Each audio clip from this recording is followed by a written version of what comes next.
Hey guys, Nelly Von Fresh here, and today we're going to be talking about our deck list for Singapore. I did a lot of testing for this event, and I think I finally got it down pat now on what I'm going to play and exactly the deck list that I'm going to use. But I still am open to any comments or anything like that. So if you guys have any suggestions, feedback, what I should be playing, what I shouldn't be playing, feel free to comment down below, and I'll read it and hopefully try to implement some. But without further ado, I'll take you all to the video. See you guys there. I guys got the playmat on. You guys already know, of course, playing Irelia Legend and the Irelia Champion. Um, there's not really anything to explain with that. But we'll start off with kind of the little guys, the starters. So we're playing two Scuttle Crab, obviously. Really, really good. A lot of people play three, but I wanted to make a slot for this card, which is Gust Monk. And Gust Monk is really good because if you play three, you can make it go up to 4 attack with the assault that it does. You can start banishing stuff from the grave. So against a cannon or a Zed or anything with a graveyard kind of utilization, you can banish it and you can give one of you guys assault. Also, you could give this guy assault or um, or any of your other guys, but you could trigger the Irelia Legend as well and go to a battlefield. So I think there's a lot of utility with this card, and just gives you more options rather than just a Scuttle. I'll play the Irelia Legends like this.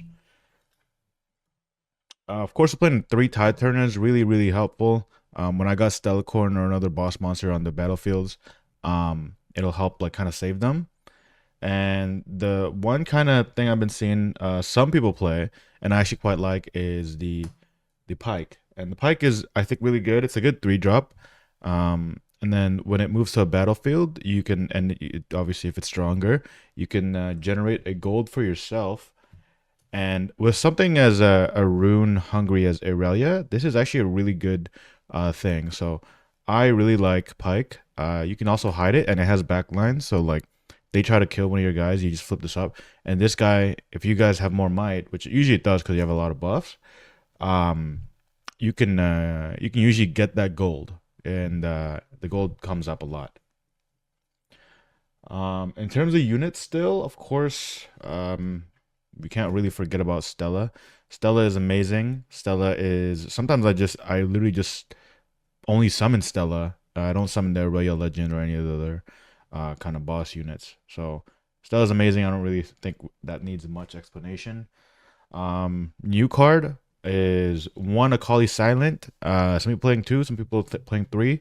I like one here, just because I'm siding one, and I'm making room for this guy, which is the Adaptatron. And the Adaptatron I really like because it's there's a lot of gear decks, obviously kind of with the Seal Discords, but of course Ornn having won the last regionals, some people are gonna be playing that. It's gonna be more popular. Of course, Azir. Azir is one of my worst matchups, so I think having this Adaptatron is in the main, at least one is beneficial. Let's move on to gears. Obviously, there's the GAs and the two boots. Really standard. You could deviate from this and play 3-2 or 3-3, but I think honestly, I like this ratio, and I want to include a lot of utility options in my deck. So I think this is fine. And of course, the one Zanya's, I like that it can be hidden, and Zanya's is just a really good added layer of protection. Next, we have, of course, the Defiant Dance. This is your signature spell. It's really, really good. Give me one sec. Where's my damn side deck? Oh, found it. Okay, cool. Sorry, guys. We have the Defiant Dances here. Defiant Dance is your signature spell. These make your guys go huge. You don't only have to use this on Aurelia, but it really is helpful in Aurelia. And then you'll see how it synergizes with one of my battlefields, so it's really nice. Of course, you play 3 Discipline. The extra added draw is really, really nice. 2 Wand Guard. For a 1 energy rune, really, 1 energy boost up spell, it's really good. We were playing the 1 Twilight Shroud. Twilight Shroud is really helpful. I like it because it kind of makes your guys impermeable, and of course has flow cost, which does come up. Sometimes when you're trying to break a board or just trying to conquer, you could go flow one. Oh, sorry, use the effect, and then flow it to if you have 2 units, say an Akali and Irelia, use the flow cost on the other, and you're pretty much golden. Both your units are safe to conquer. Um, for more utility slash kind of defensive spells, we are indeed playing Three Defies, one of the best green staples, right? We're playing 2 Ride the Winds, which I quite like. Obviously, this card is it's pretty good. Dodges if your opponent's trying to kill a unit or such. It's also really good for hold, like trying to hold or score. And then the one flash is really good. Kind of self-explanatory. Um, we play 2 charms, of course. This card is really good. Helps you also kind of score battlefields by charming. I didn't know this before. I thought you had to charm to your unit, but you can actually move one of your enemy units back to base and then just double conquer some. It's really helpful. More utility. We're playing double Starcross. Starcross is really good. I like Starcross. Um, yeah, but we're also playing the Fizz, and the Fizz kind of acts as a third Starcross, but it also interacts with like all your other spells as well. So if you want to Define Dance or Discipline or Charm, like Fizz is actually the one of Fizz I think is really helpful in Aurelia. I quite like it. And then the last 2 cards, kind of a little bit of a flex spot, I suppose, but the 2 stack decks kind of digs into your side cards a little bit. There's a card in Yu-Gi-Oh called Pot of Duality that this reminds me a lot of, and that card is like a staple in some decks. So stack deck is really good. Speaking of battlefields, we're gonna talk a little bit about it. Obviously, Abandoned Hall is your best one. This combined with Aurelia, really, really good. Gives Aurelia another +2 on any spell played. And then if you're going first, Targons, because a lot of your boost spells and a lot of your defensive spells are low energy cost. So Targons is really helpful for that. And then, of course, some people are playing Sunken for the last card, but honestly, I like this card a little bit better. Interacts with a lot of your cards. So Sandsweep's Tomb makes it so each spell that chooses one or more units that are in this battlefield that are friendly to it, so one of your units basically, you don't have to pay a power cost. So that interacts a lot with things like Starcross, for example. You could Starcross a Scuttle Crab that's on this, and you only have to pay the 3 and not pay the power cost. Same with let's say Ride the Wind, so and Define Dance, right? So those cards are really really nice, and it's it 100% comes up. That's why I like it more than Sunken. But yeah, this card is really good. It's really broken in my opinion. So I like all those battlefields. There's not really much to explain about the rune count, but I'll do it anyway. We're playing 6 green, 6 purple. Um, like I said, this is a very rune hungry deck. You will be using a lot of runes with your Aurelia Legend. I mean, sorry, power. I should say power. But yeah, you will be using a lot of power. So anything you could do to save your power, is helpful. It's Lorcana. I didn't realize that this was a Riftbound symbol, so ignore. But that's why this card is so good because you want to keep your runes. And the way I play, like I definitely use up a lot of runes. So Sandswept is amazing in that aspect. All right, we're gonna move on to the side deck. This one a little less finalized than the other, but of course we'll go over it anyway. Playing 2 Up from the Deep, really really good card in purple. Going second is amazing. Just builds tempo. Gives you another like kind of units to play with. It's good against yellow as well, so you kind of have you just keep one in the back line and then calls kind of void, I suppose. Call the weak. We're playing one more Adaptatron just for those gear decks, Aurora, such like that. We're playing, of course, the other Akali, just in case there's like red decks or Other decks that have a lot of damage spells I side this in. It's a generally good card, you know.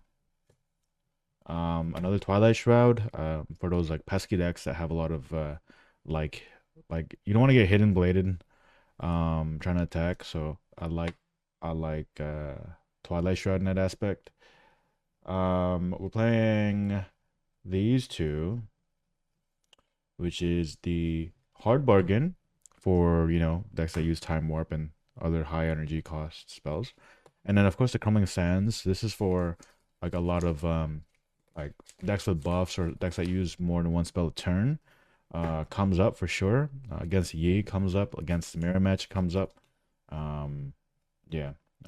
My matchup knowledge is not super high yet, but I'm finding that these do come up and are very helpful.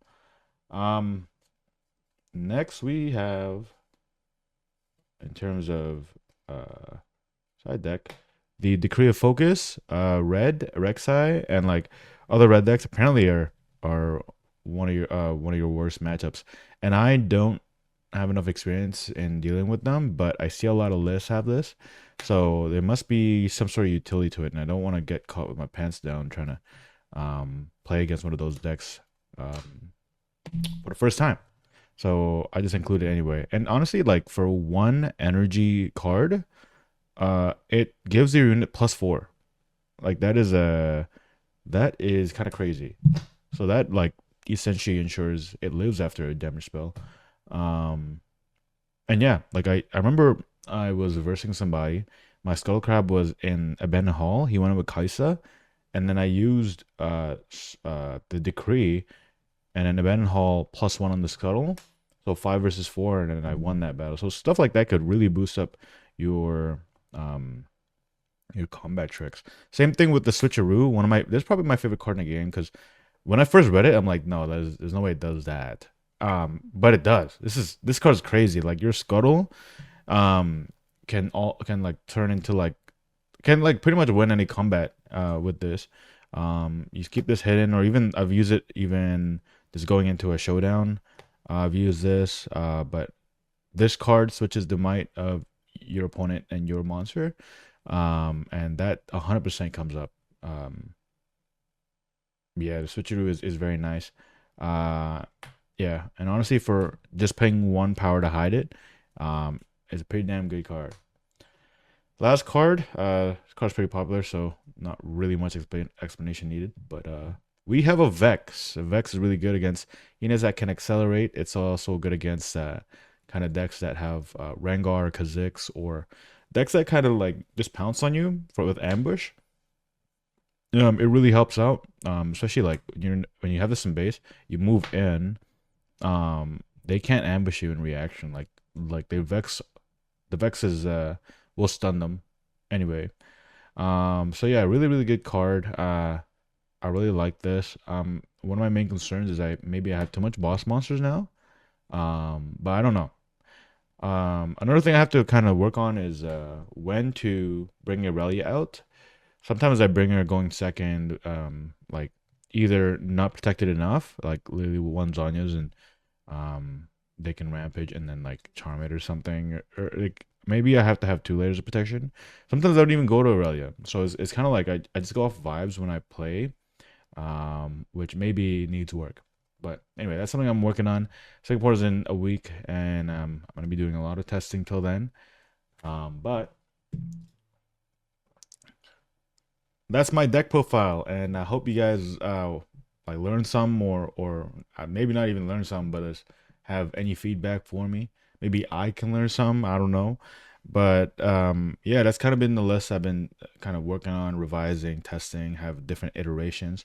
So if you guys have any comments, like let me know, and I'll see you guys in the next video. I'll make a vlog for the Singapore experience, so stay tuned for that, and I hope you guys have a good one. Peace.